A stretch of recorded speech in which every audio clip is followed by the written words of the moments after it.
los 8 años. Somos parte de ti.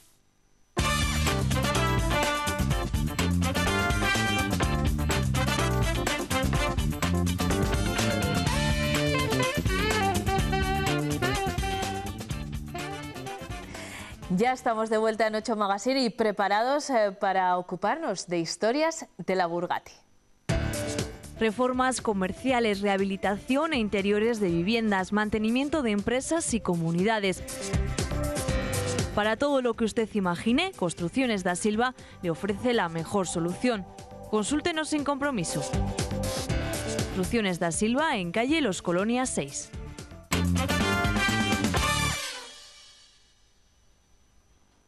¿Y quién nos trae estas historias de la Burgati? Pues el que las sabe mejor, Jesús Toledano, que ya está aquí conmigo como todos los viernes. ¿Cómo estás, Jesús? ¿Cómo ha ido la semana? Ineca. Muy bien, perfecto. Gracias. Hoy vamos a recorrer un montón de emplazamientos, bueno, un montón no, varios emplazamientos de Burgos, y los vamos a mirar con otros ojos en esta ocasión, ¿eh, Jesús? Bueno, como casi siempre haces tú, eso es lo que te caracteriza. Bueno, sobre todo porque afortunadamente, fíjate, el comercio de Gamonal ha tomado esa actitud, desde luego que hay que felicitarles por ello, de hacer esos grandes murales. En este caso, acaban de inaugurar uno, el casi 200 metros, dedicado a Francisco Ramontagne. Y realmente Francisco Ramontagne es un nombre manido, es un nombre, desde luego, una línea autobús tremendamente frecuentada por toda la gente de Gamonal, una calle que también, y desde luego en el fondo es un gran desconocido, pero lo es no solo en Burgos, es un hombre de la generación del 98 que ha quedado ignoto, casi nunca se le nombra cuando hacemos la relación. ¿Y por qué, Jesús? Porque realmente hizo de todo, pero tampoco se vinculó en un modo absoluto a la literatura, no brilló en ello, brilló más en el ámbito periodístico, y en ese sentido, fíjate, es un hombre que nació en Barbadillo de Herreros en 1866. Venía de una familia vasca, vasco-francesa y vasco-española. ¿De ahí ese apellido? Claro, bueno, el apellido es francés, ¿Sí? es exactamente desde la zona vasco-francesa, y viene su padre con unas innovaciones en torno a lo que es la industria del hierro que implanta precisamente en Barbadillo. Él allí trabaja incluso en las ferrerías siendo niño. Hay un periodo de tiempo que desconocemos, que es el de su formación académica.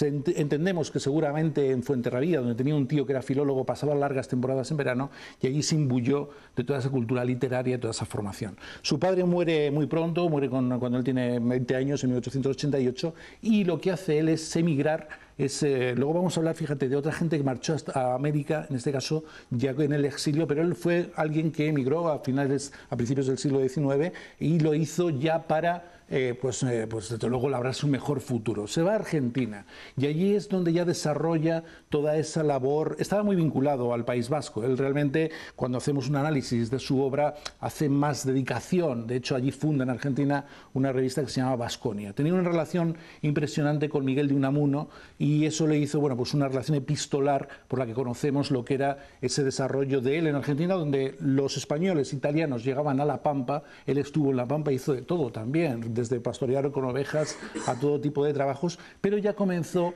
a, desde luego, desarrollar ese trabajo de publicaciones, de edición con la revista Vasconia, y también en esa relación epistolar siempre manifestaba Unamuno el deseo de volver a España. Lo hace después de desarrollar, ya te digo, algunos de los mejores trabajos allí. Hemos visto en esa pintura que han hecho en Gamonal, me preguntaban esta semana en Gamonal, ¿pero quién es Teodoro Foronda? ¿Es alguien relacionado con él? Bueno, Teodoro Foronda, que es el primer libro que se ve en la pintura, sí, es su primera novela. En ella desarrolla un personaje que precisamente nos da un reflejo perfecto y fidedigno de lo que fue la migración española en Argentina, la española y la italiana. Por lo tanto, mural del que está hablando Jesús, y que por cierto vamos a conocer un poco mejor a través de un reportaje que veremos en unos días, pero se acaba de inaugurar en la calle Francisco Ramontagne, claro, como no podía ser de otra manera, y forma parte de esa serie de murales. Este es el más grande de todos ellos, creo que son 200 metros, ¿verdad? Bueno, es una... Hay que felicitarles, absolutamente. Es precioso, la verdad. No solo por él, Audrey Hepburn, la batalla de Gamonal, todo lo que están haciendo con... Los comerciantes de la zona G han querido realizar una serie de murales en colaboración con diferentes establecimientos y, bueno, ya se lo hemos contado a nuestros espectadores esta historia, pero bueno, para que se ubiquen y vayan a verlo.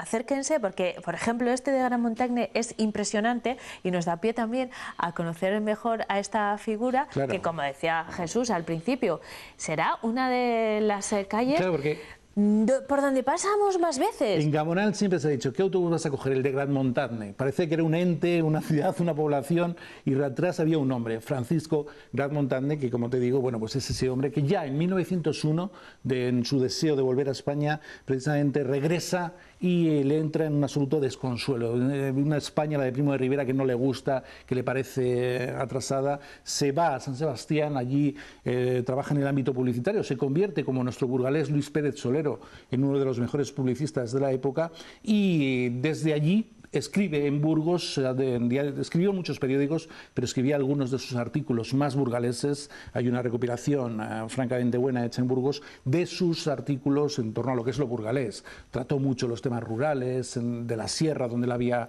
estado, en Barbadillo de Herreros, y bueno, pues nos queda esa relación, ya te digo, de un escritor más periodístico, más de obras de lo que era difusión, que lo que eran obras literarias. Quizá por eso no ha quedado anclado a lo que ha sido la generación del 98. Jesús, además de las imágenes que hemos visto de Gran Montagne y de su periplo en el exilio, hemos visto a otros burgaleses también en el exilio, por ejemplo, a María Teresa León. Francisco Gran Montagne hizo una emigración económica, se marchó a buscar en 1900 a buscar un mejor trabajo, un mejor futuro. En el caso, sí, de María Teresa León, es un exilio ya político. Exacto, un exilio político. Y fíjate, estamos hablando de un barco, el Sinaía.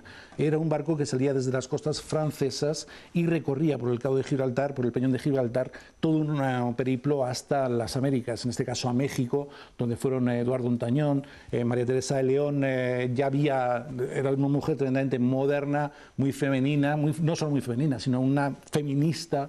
Fue uno de los primeros divorcios en Burgos, y su relación con Alberti es la que le lleva al exilio. Dejó escrito sobre Burgos muchísimas cosas. El otro día veíamos precisamente cómo escribía sobre doña Jimena, y bueno, pues ahí la tenemos.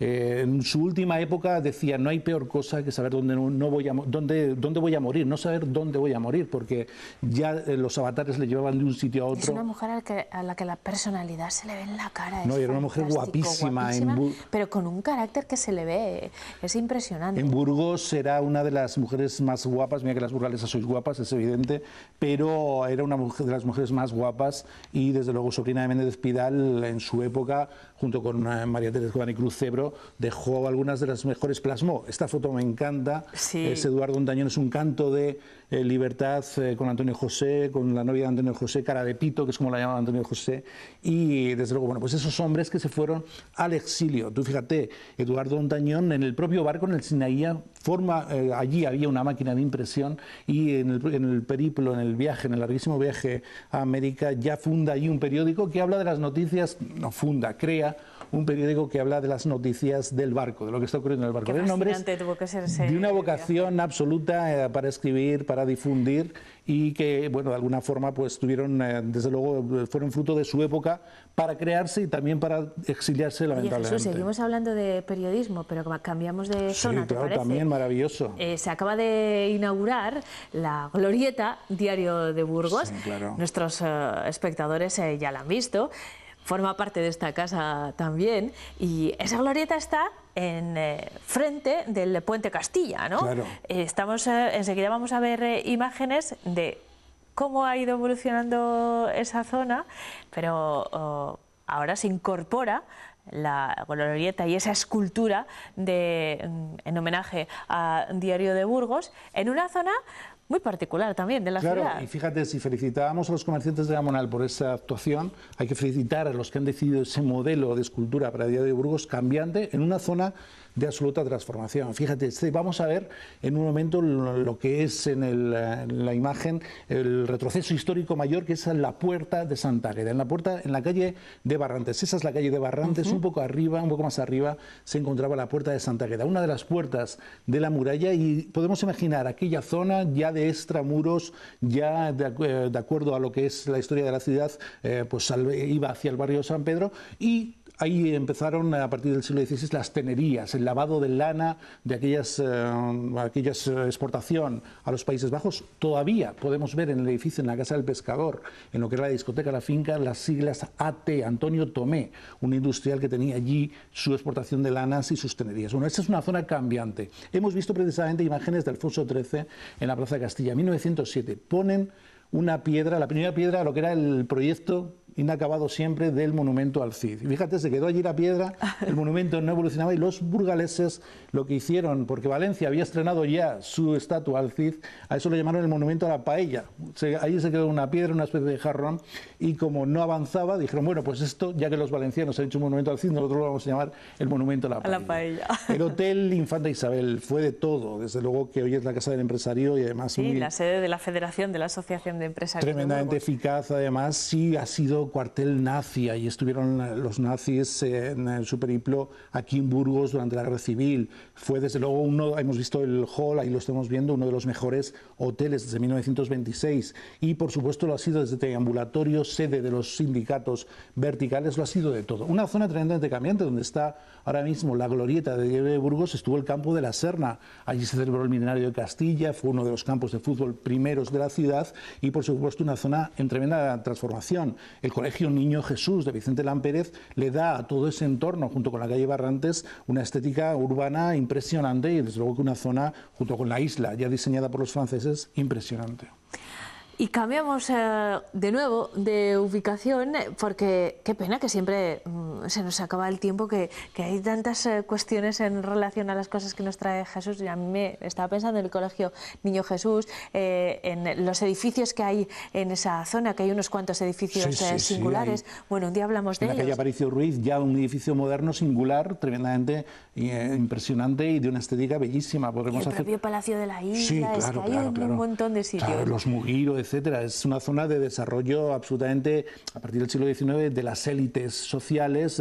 Sí, tiene todavía además ese cariz, los Muguiro allí venían a veranear, cuando se pusieron de moda los veraneos en el norte. Desde luego Palacio, sede durante la Guerra Civil del gobierno de Franco, una inmensidad de historias absolutas. Un día le dedicamos un capítulo, Jesús, pero antes de despedirnos, vamos a hablar de flores, porque este fin de semana, ya lo saben, se celebra la Feria de las Flores en el centro de la ciudad, que también está transformada temporalmente, ¿no?, con esas instalaciones temporales, con las flores como protagonistas, y Jesús la relaciona con otra cosa. Claro, el gótico florido. Nosotros vamos a tener este fin de semana en lo temporal, efímero, esa maravillosa, por otra parte también, Feria de las Flores, pero lo que ha quedado ya para siempre, eternamente, es el gótico florido. A partir del siglo XIV-XV, una tendencia que decora el gótico, que luego de alguna forma cambia en las nervaduras las líneas simples para adornarlas, para estrellarlas, para ver en la capilla de Santana y en la capilla de los Condestables, ambas en la catedral, podemos ver ya ese recargamiento de alguna forma. La teoría y la doctrina no se ponen de acuerdo entre el gótico flamígero y el gótico florido, si son lo mismo o no. Ahí vemos precisamente las nervaduras ya decoradas a partir del siglo XIV y XV. Ese es el gótico florido que viene al uso precisamente de lo que va a ser este fin de semana. Esto no es nada efímero y no cambia en absoluto como los otros lugares que se han ido transformando, lo tenemos ahí y es uno de los tesoros que guardamos en la ciudad. Jesús Toledano, muchísimas gracias como siempre por traernos estas historias de la Burgati, te esperamos la próxima semana y nosotros nos vamos ahora a conocer otro pedacito de nuestra tierra que nos descubre, ya sabe, Gerardo de Mateo. Hoy vamos a hablarles de Camino España, un establecimiento muy particular. Nos guía Gerardo de Mateo, con él nos despedimos. Hasta la semana que viene. Gracias.